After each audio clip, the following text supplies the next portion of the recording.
Magandang umaga sa ating lahat. Ngayon ay May 23, 2025 at narito ang update ukol sa maging lagay ng panahon sa susunod na 24 oras.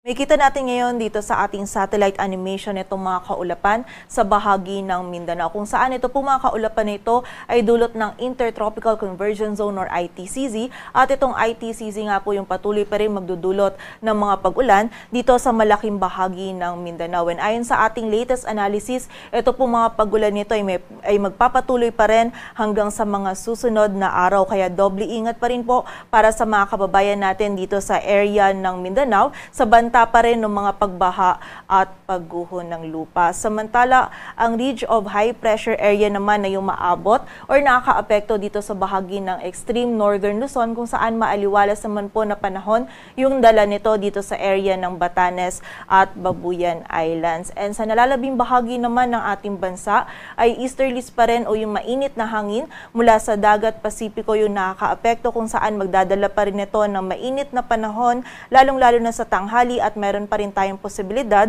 ng mga biglaang pag-ulan, pagkidlat at pagkulog. And yung mga regional offices po natin ay nagpapalabas pa rin ng mga thunderstorm advisories or mga babala ukol sa mga pag-ulan nito. And sa kasalukuyan ay wala rin po tayong minomonitor pa na bagyo or low pressure area na maaaring makaapekto dito sa ating bansa.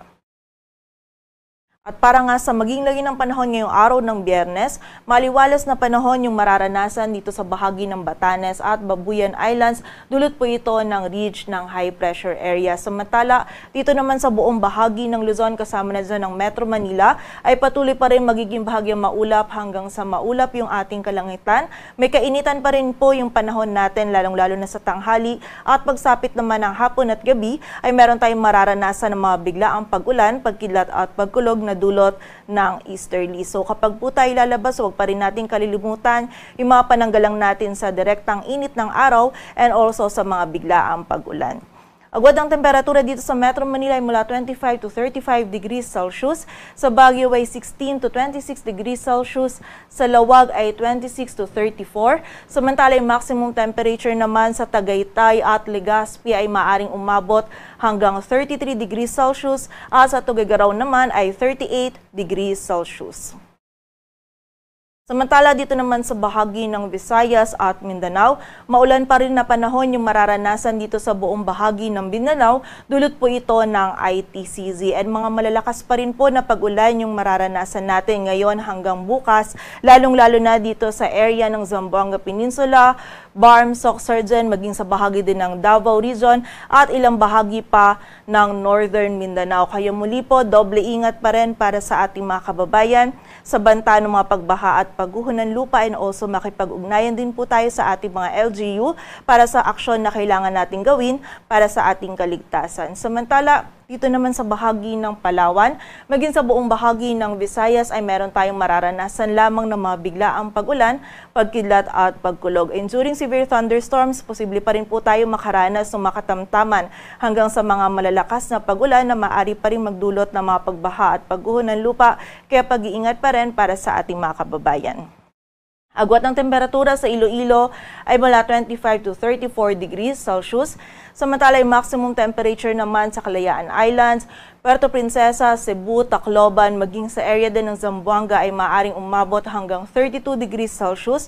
Sa Davao ay 33 degrees Celsius at sa Cagayan de Oro naman ay 31 degrees Celsius.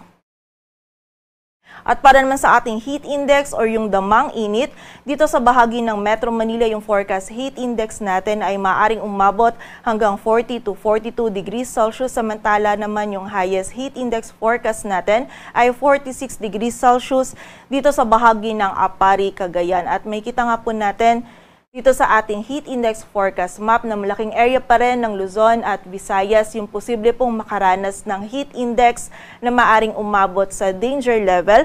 Partikular na yan dito sa mga bahagi ng Ilocos Region, Cagayan Valley, Central Luzon, Calabarzon, Mimaropa, maging sa ilang areas pa ng Bicol Region, Western Visayas at ng Eastern Visayas. Kaya muli po, kapag tayo ay lalabas, huwag pa rin natin kalilimutan yung pananggalang natin sa direktang init ng araw.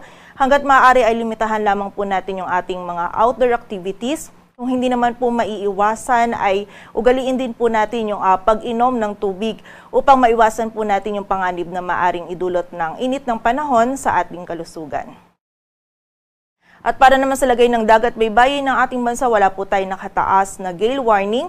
Kaya malaya mga kapalaot yung mga kababayan natin mga isda, pati na rin yung may mga maliliit na sasakyang pandagat.